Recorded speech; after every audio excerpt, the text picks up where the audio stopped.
We are live now. Yes. So should I start? Ma'am, I'll introduce you, then I'll hand over. Okay. Yeah. Okay. Namaste and good evening, everyone. I, Ritika Gupta, Assistant Director at IMFRI, Impact and Policy Research Institute, Prabhav Evam Niti Anusandhan Sansthan, extend my heartiest welcome to you all to this hashtag Wapolis talk.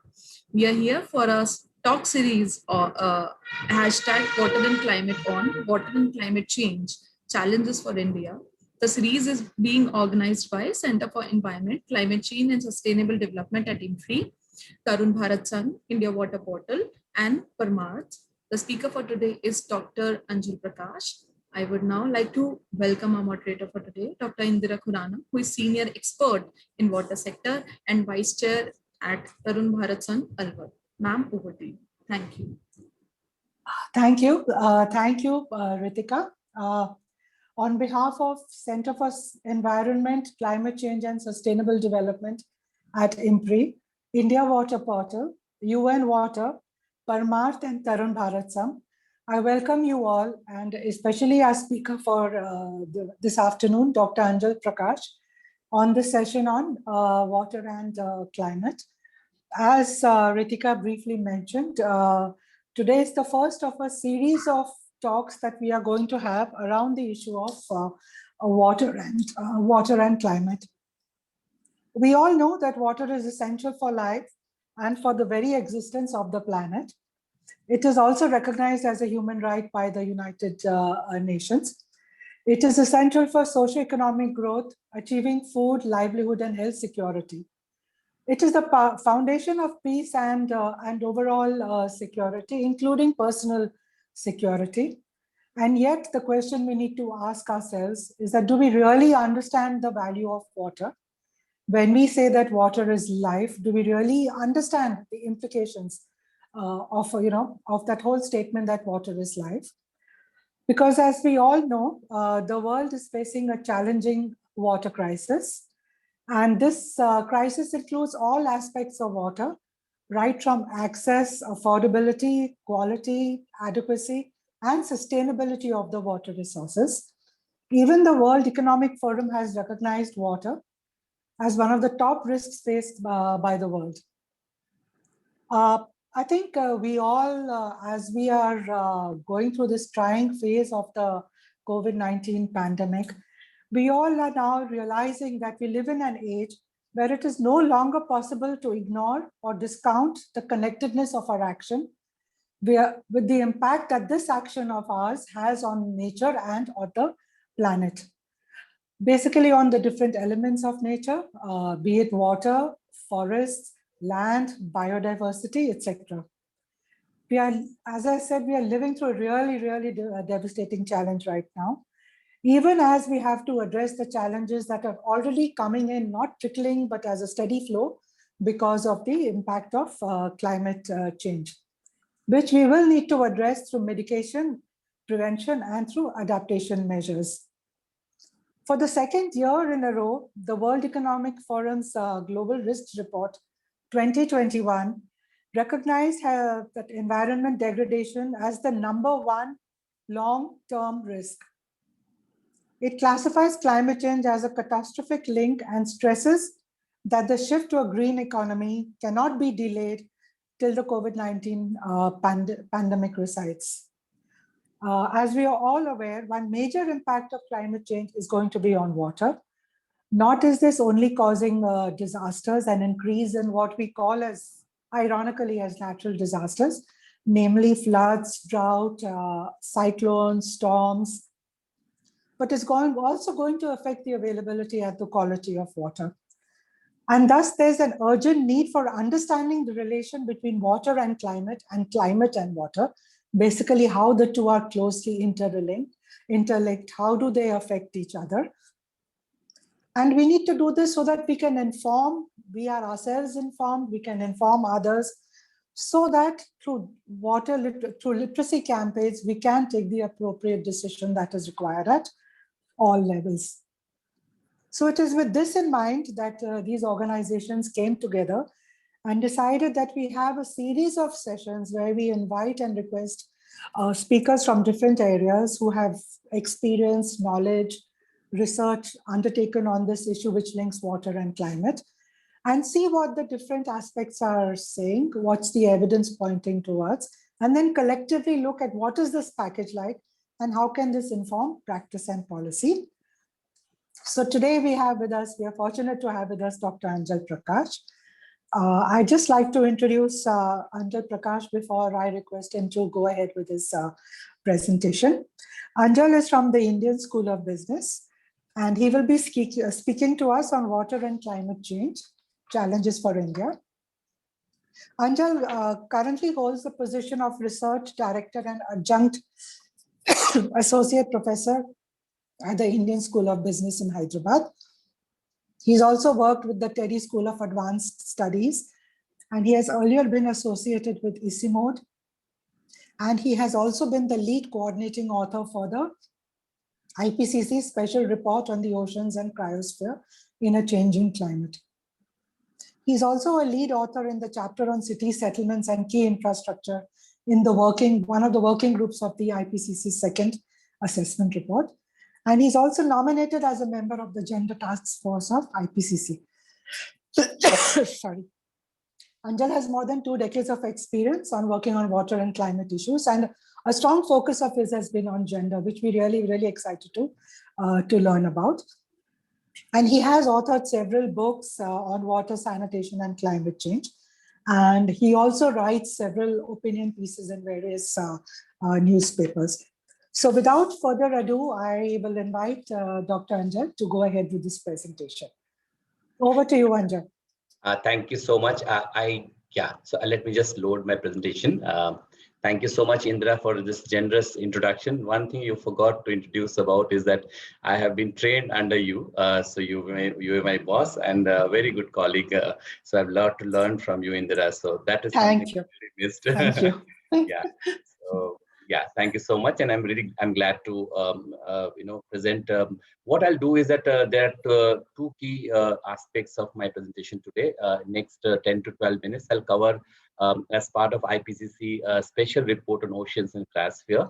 I'll just present what are the key global outcomes of the report, and then second part of my talk will be on what implication it has on India and especially for its water resources. Then we'll get into a question and answer. So this is a special report. So between the 5th assessment cycle and the 6th assessment cycle, which is presently going on, IPCC came with 3 special reports. Now, special reports were short-term reports. So this report, which was actually focused on the issues of 2 ecological system, oceans and cryosphere, and they are interconnected systems also. So cryosphere is something which is a frozen part of the world. So it's more kind of a glaciers, permafrost, all this put together.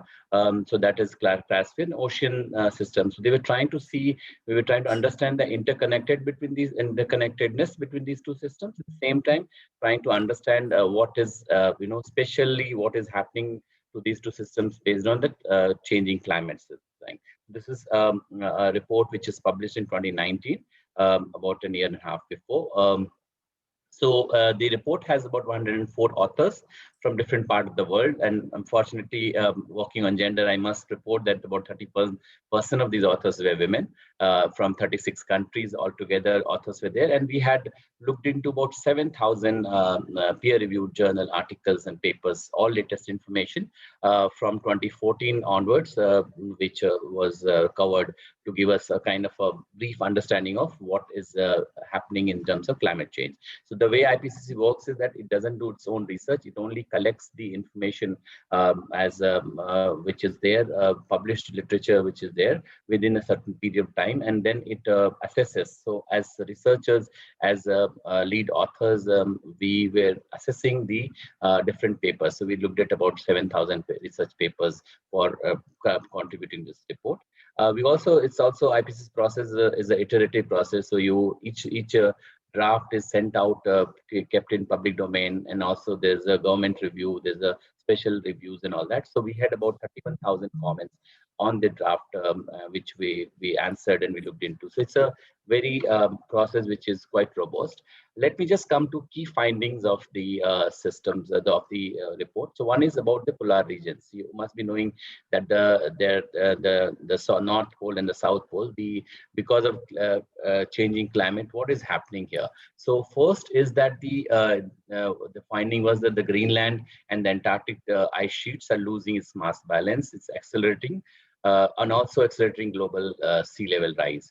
And as the glaciers are melting and the frozen part of the world, as glaciers start melting, the report says it's going to continue to melt, coming to the long-term global sea level rise. So as the glaciers are melting, it contributes to a sea level rise because the water flows down to the sea, and that is what and due to global warming, this has been a major issue. Second is the Arctic Sea ice, which is declining every month of the year. You know that the Arctic Sea is ice is a formation which actually contributes to this North Pole and South Poles, and it also regulates the world's environment, and that's how the sea ice decline is a major kind of indicators of the changing climate. Already they are rapidly changing climate. Second part was in terms of sea level rise. So during this 20th century, we found that the global mean sea level rose, but only about 15 centimeter. But in the latter part, when the climate change impact was much more sharper, it started to rise twice as fast, and then it is accelerating. What it is doing is that many low-lying coastal cities and small islands, they have been exposed to the risk of flooding. Ocean is much more warmer, more acidic, and that is leading to a lot of issues around the production of that. So if you see changes in the ocean system, we find that about 90% of the excess heat in the climate system is taken up by the ocean. Ocean is warmed about 0.8 degree from the pre-industrial time, that is 1880 around, and then so that warming up actually contributes to two things. One is that the fish production is declining globally because of the warming of the oceans. The coral reef and other things, which is very important part of the ocean system, they are also being affected. There's a marine heat wave which is actually affecting a lot of species. And the same time, what is also happening is that it is feeding into the cyclone systems. So cyclones are expected to be more frequent, severe, and the impact is going to be much higher. And we are already seeing in India. When I'll come to India, I'll just explain to you how is it impacting these systems. In terms of marine system, again, the shift in fish production, then you have this, and which is the seafood production declining, has a risk to nutritional and health and food security issues. Also, there's as you may have seen, there's a lot of pollution issues in the oceans. All the plastic that we are not treating, it is going to oceans, and that's also creating a lot of issues. And it is impacting in fishing community. There's a huge coastal line of people who actually depend on fisheries for their daily survival. Their life is threatened. Let me just come to what can be done. So I think the first thing is that we need to highlight that these issues are to be taken as urgent issues. So that is what we have to prioritize in terms of the timely, ambitious, and the coordinated actions. So one is that both these systems are interrelated. We need to also have understanding of how are they interrelated. Same time, we also have to take action. And that is one part that I would like to emphasize on, looking at how we can empower local people, communities, and the government to tackle these issues. So one portion is to keep highlighting the issues as it comes along, but it also leads to some kind of action at the local level.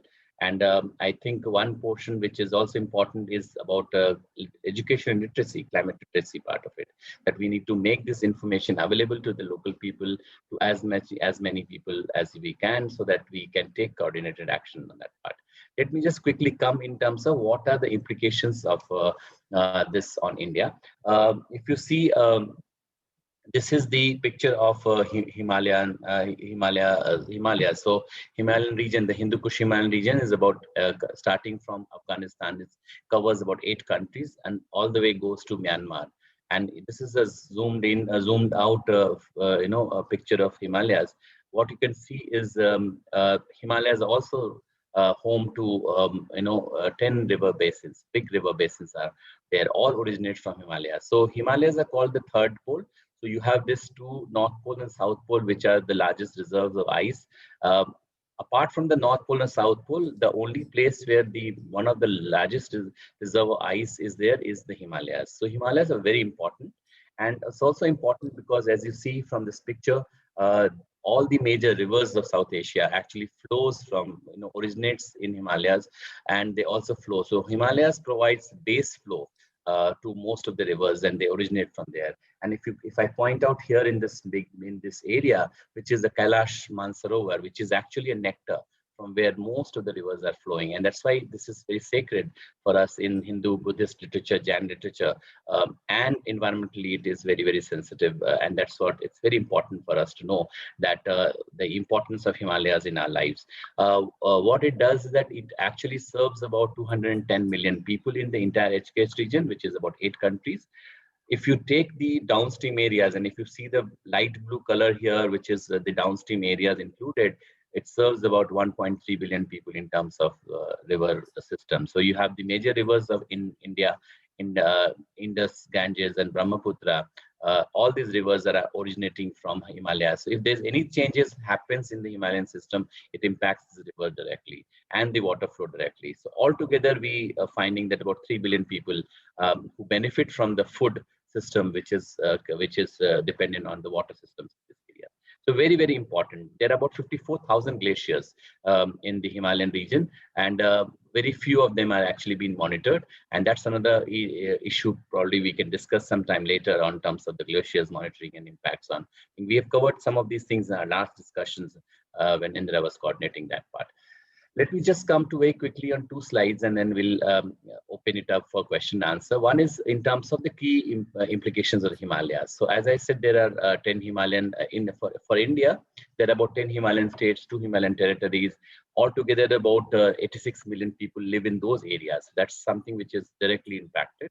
So any risk which is there in terms of the glaciers, you must have heard about the glaciers catastrophe that has happened very recently in Uttarakhand. All these issues are directly, so the high risk zone which is there in Himalayas due to climate change, the glaciers declining, the decreasing of retreating of glaciers has an impact on that one. So that's and altogether about this 86 million population is going to be increasing to about 110 million. So that's the direct impact. What we also found, and this is not the other reports that is showing us, that about if we go about 1.5 degree of global warming, this is going to be 2 degree for Himalayas. That's because the Himalayas are at the higher level, so the elevation dependent warming is going to be more impactful for Himalayas.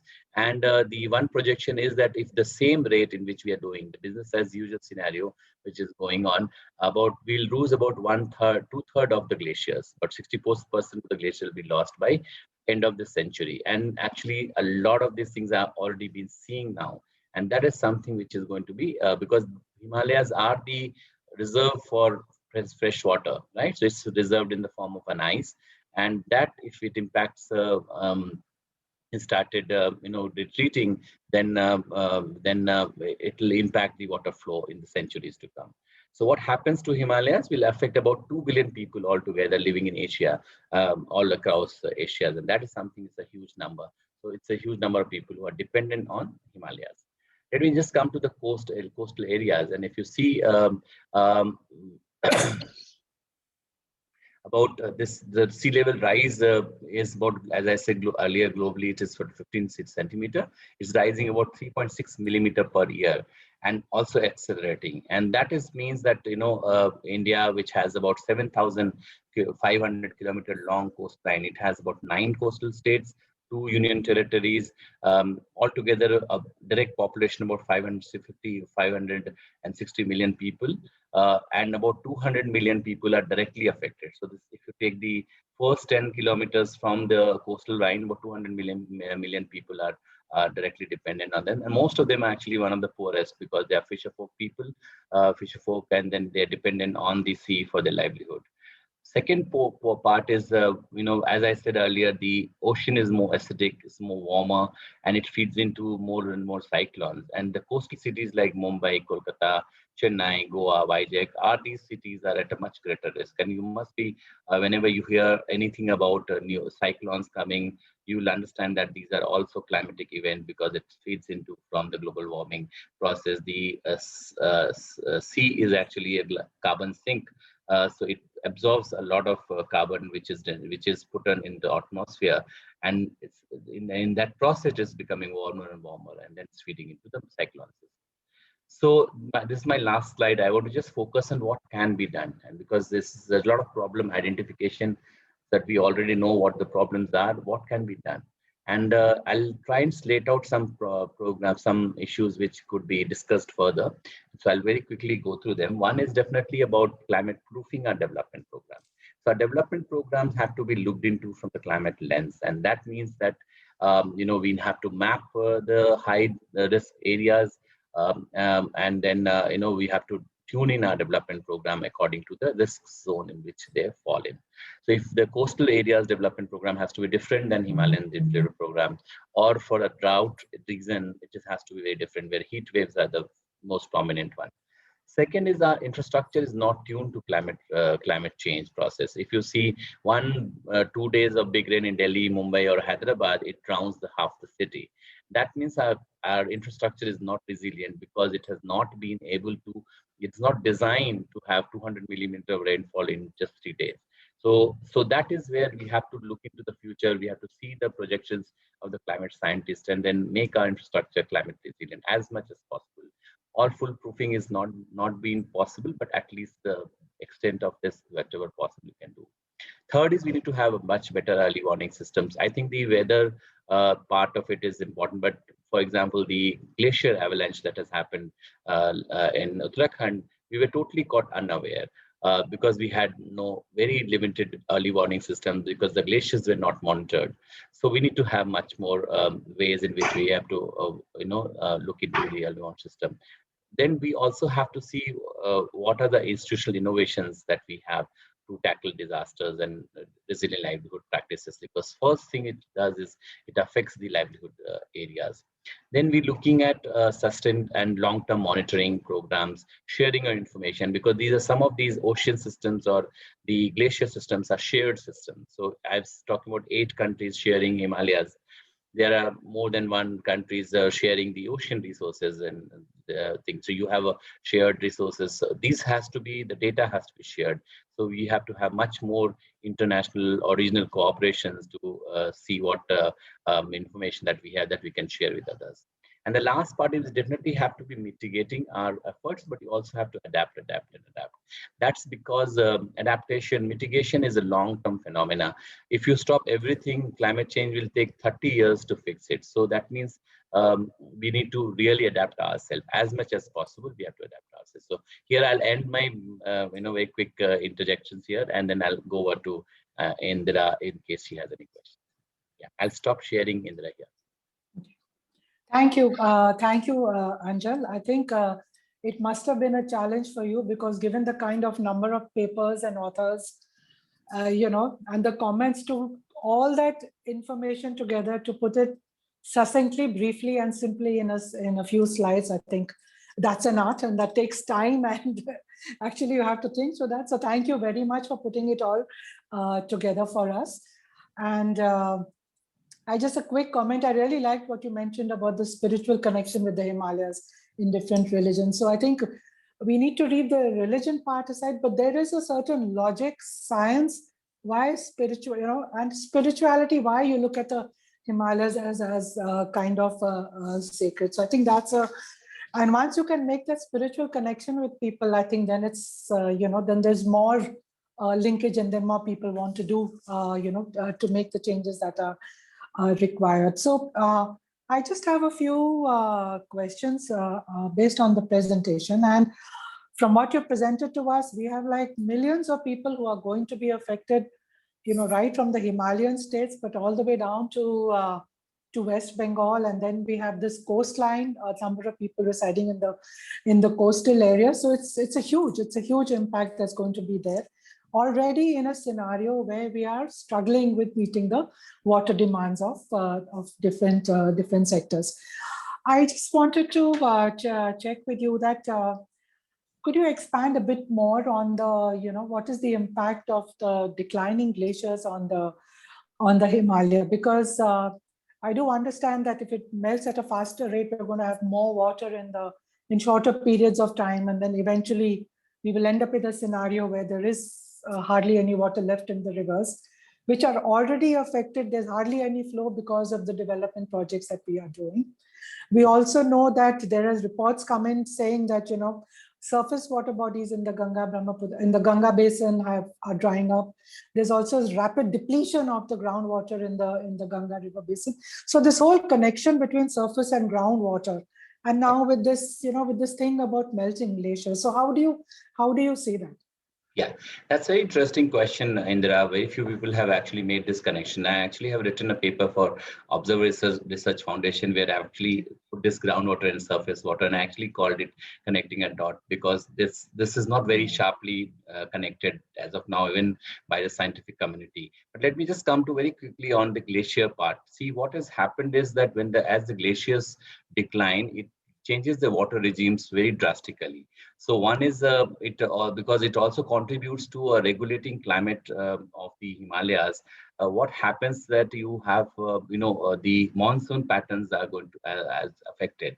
So when you need rain, you will not get rain. When you don't need rain, you have the kind of in excessive rain. What in Hindi we call Ativristi and Anavristi. So अतिवृष्टि हो जाएगी, अनावृष्टि होती है.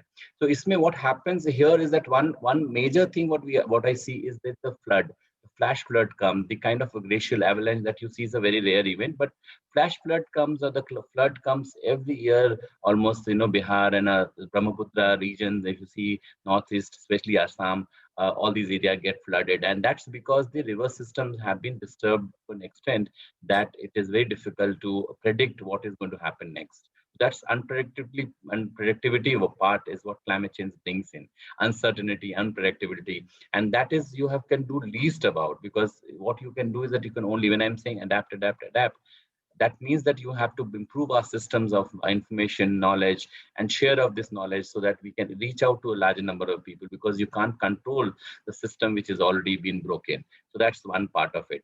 Second is that as I said, the Himalayan the glaciers are providing base flow for the rivers, and depending on different rivers, but for example, Indus River, it has a huge number of about 30 to 35% of the water actually flows in the Indus River that actually come from the glaciers melt. But if they started melting faster in a different way, then it affects the river system, and people are living downstream are going to be directly affected. Similarly, in the Ganges region, the most of the water flow in the river comes from the precipitation that happens downstream. Much less comes from the glacier flow, but the glaciers are the one which gives you a kind of a flow from the underneath. So it also groundwater systems in the form of springs, for example. So most of the Himalayan region, especially in the Indian Himalayan region, otherwise also, spring is the major source for drinking water. Now you work in that space and you know how important it is so you can see large river flowing down, but you can't access the water because your source of water is spring. And that is a system which is a very interconnected system between the surface and groundwater system. And if that spring declines because of the change in the water regime, you will have a huge problem. And we still are, those issues are at play. So very quickly, in these are the major things. The floods will be there. The spring drying is happening all over, and the other kind of change in the water regimes of the rivers.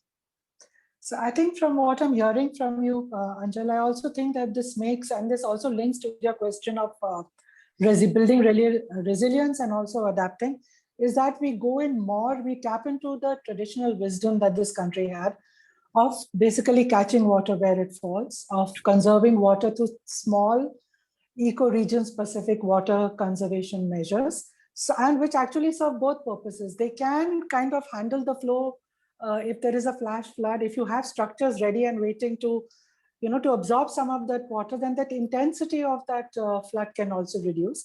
True. And that also influences the dynamic balance between the groundwater and the surface water. And you can get the water available when, when there is no water available. Because in Bihar also, we keep hearing that, "Arey, baad aayi and ek mahine baad se arey sukha pad gaya." So this, I think we just need to again and again reinforce the need for going local and looking at water conservation measures which people are involved, and where you can kind of conserve and reduce the impact of the disaster to whatever level that is possible. Just interrupt you, Indra. You made a very important point, and I just want the audience to understand this a little more, especially from my grounded field work that I've done in Bihar, looking at the Himalayan rivers that flow from Himalayas, from Nepal, and it drains in Bihar. In Bihar, the ancient system, and when you mention this ancient system of water management in Bihar was that when the water used to flow, when this kind of floods used to come, or the excessive water used to come from the Nepal region, there was this whole connection of how water from the rivers, it will connect to small ponds. So each villages in Madhubani district, for example, there are numerous ponds, and they call it khal. Null and the khal systems are there. Ahar Pine system, which is in South Bihar, which is very much connected with this thing. So water used to be carried for 400, 500 kilometers down the dam, and each drop of water was actually diverted and utilized. This is a beautiful system, developed over centuries of our engagement, has been systematically destroyed. I'm sorry to say that. I think it's post-independence is much more. I mean, definitely the Britishers have destroyed the systems much before, because the canal irrigation came in without this is superimposing with the traditional system which was already there. But at the same time, I think the most destruction also happens post-independence, because the system was not understood, and huge issues of flood have been now arriving.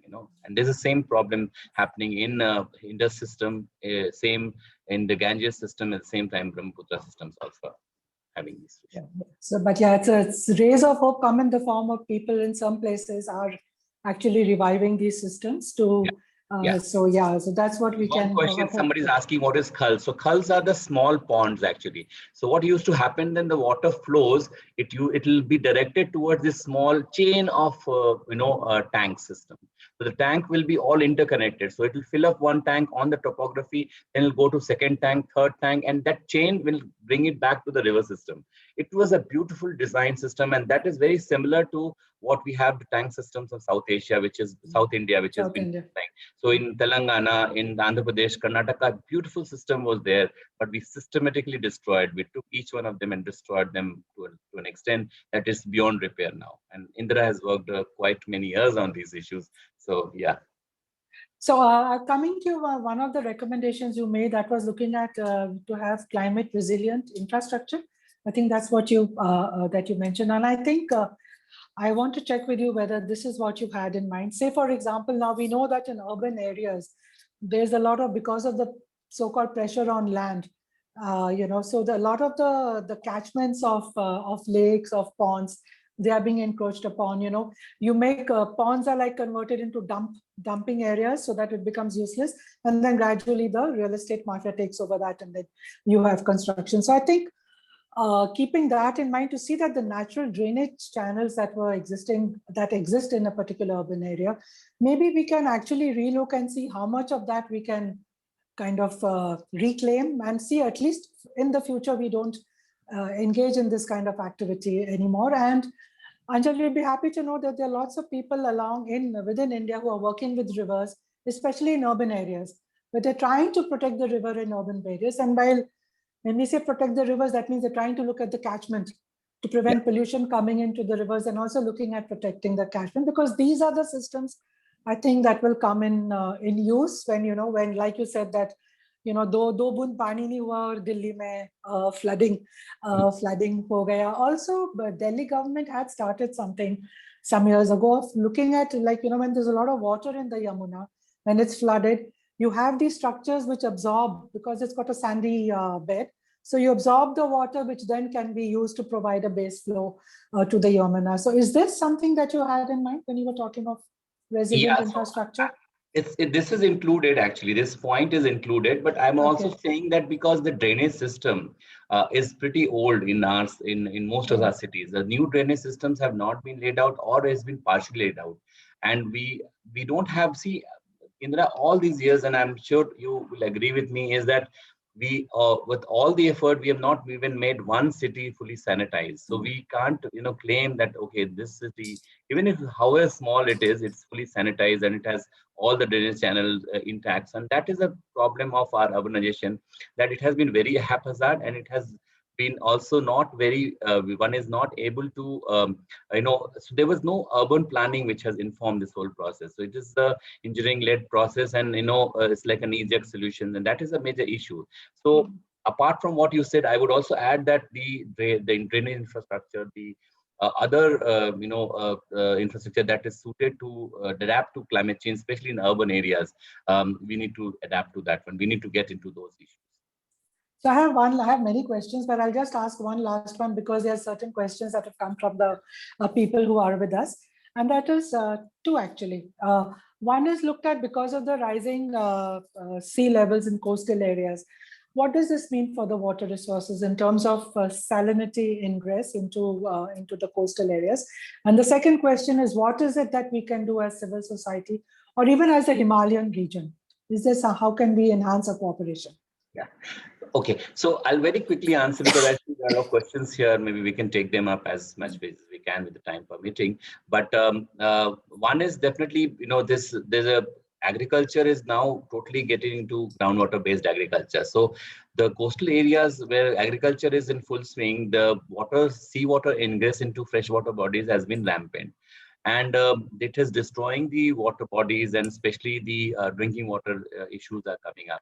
And that is also impacting the health of the people. So when you are having, and more other cases have been rise up in the eastern India, that you have this fluoride, the arsenic issues which is coming up. So all these issues are there, but salinity has its own problem, and that is something that sea level rise is actually contributing. So climate change is a force multiplier. If your systems of environment management is not intact, it is only going to intensify those systems, right? So in this case, in the coastal areas, they already have rampant groundwater destructions, extraction which is going on. Seawater is already intruded. On the top, there's a sea level rise, accelerated sea level rise. That is going to infuse it. So how will you stop it? That is one part of it. So if your suggestion is very right, that we need to have the water management system in a way that it keeps the sea away from the whole areas, and that is one area. Coming to what civil society can be done, there's a huge number of things that can be done, but I'll point out to the young people. I think your generation, and I'm second generation and yours, and I think we have failed to protect our environment.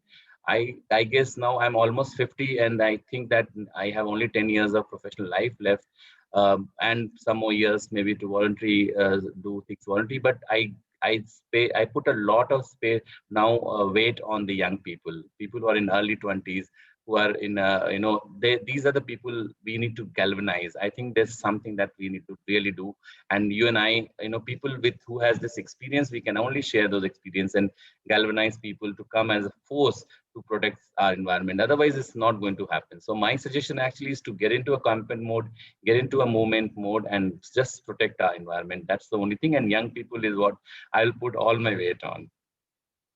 Okay, and about how can we work as a Himalayan region across so boundaries? Himalayan region is, that is what, see, these are glaciers are shared systems. So we need to, and that's where regional cooperation has to happen.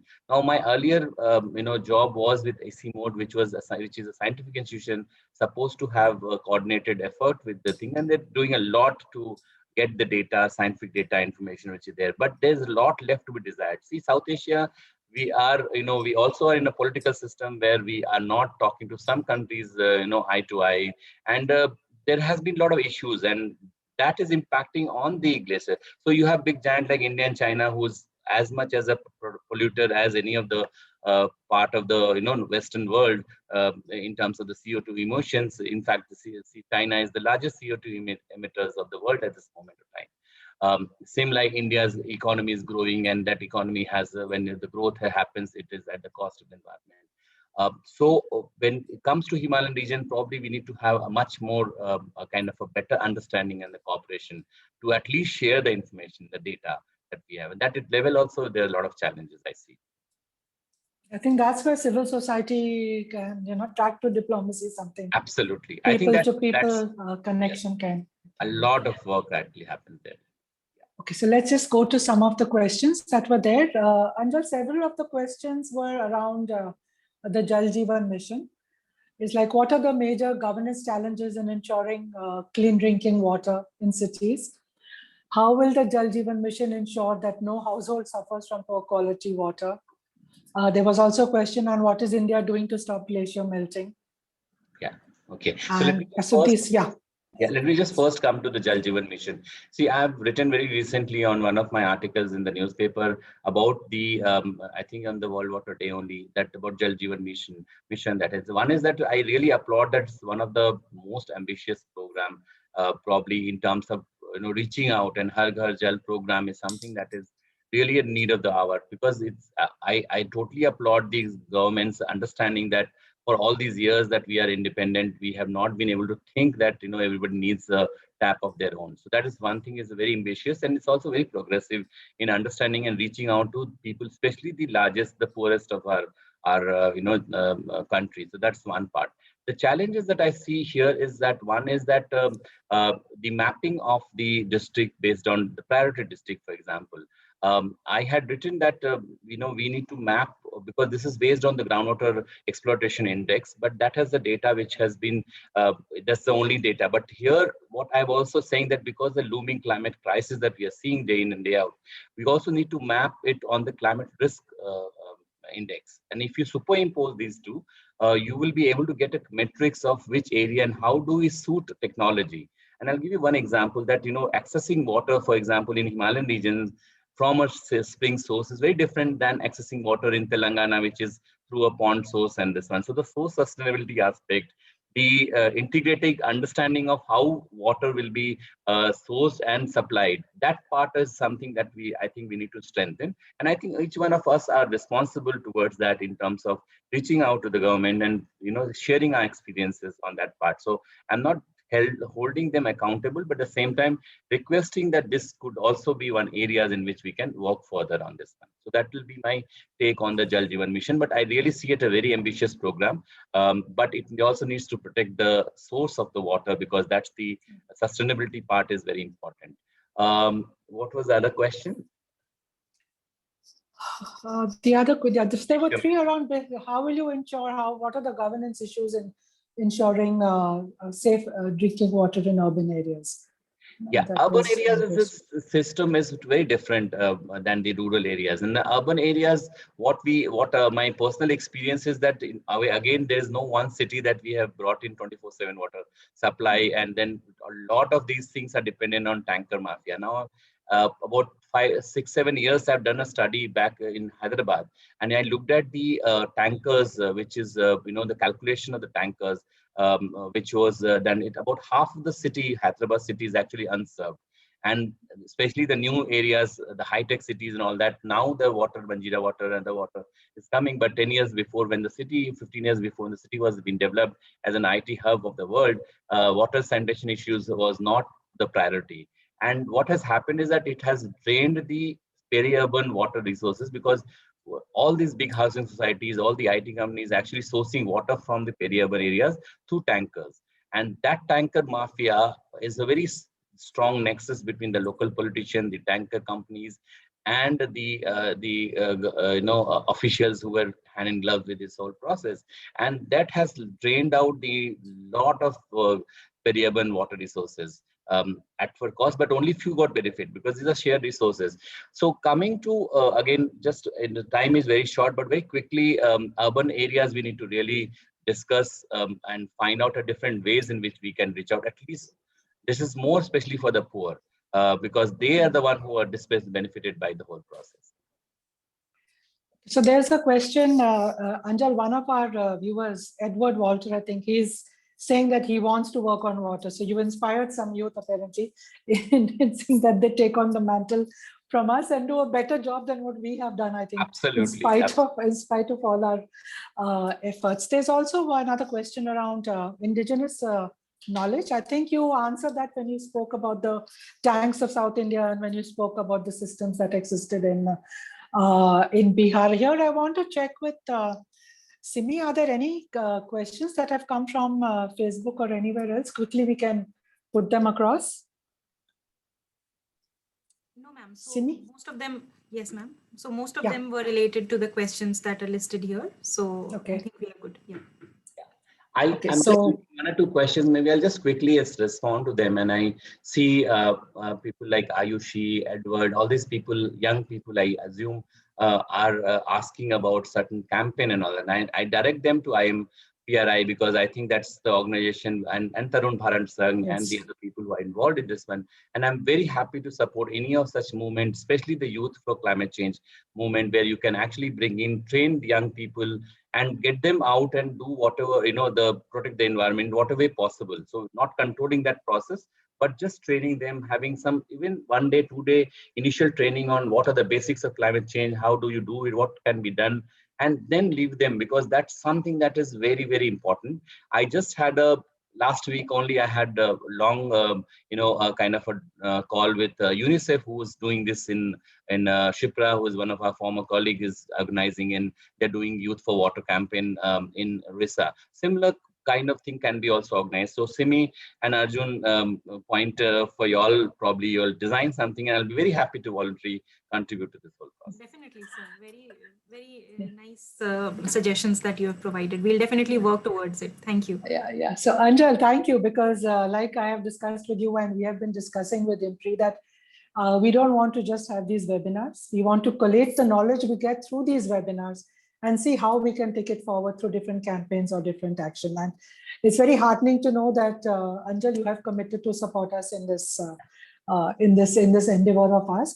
And to all people who are listening to us, if you all have any suggestions on how we can improve this program, if you have kind of names of people or experiences which you feel could add value to this effort of us, please feel free to contact us so that we can make this a more engaging and more interactive kind of session. And I think after we do about 10 such talks, we will kind of take stock and come out with a comprehensive paper on what are the issues that came up, what are the solutions, because we're also looking at what are the solutions that are possible to address this mind-boggling challenge that is going to, that you're already facing around climate and water. So thank you so much for being with us. Thank you, Anjal, for your time. Thank you, IMPRI, for making this possible and for making all the arrangements. Thank you, Arjun, Simi, and the rest of the team. Absolutely. It was, thank you. Thank you, ma'am. Thank you, sir. Have a good day. Take care. Bye. Bye. Thank you. Thank you. Bye-bye.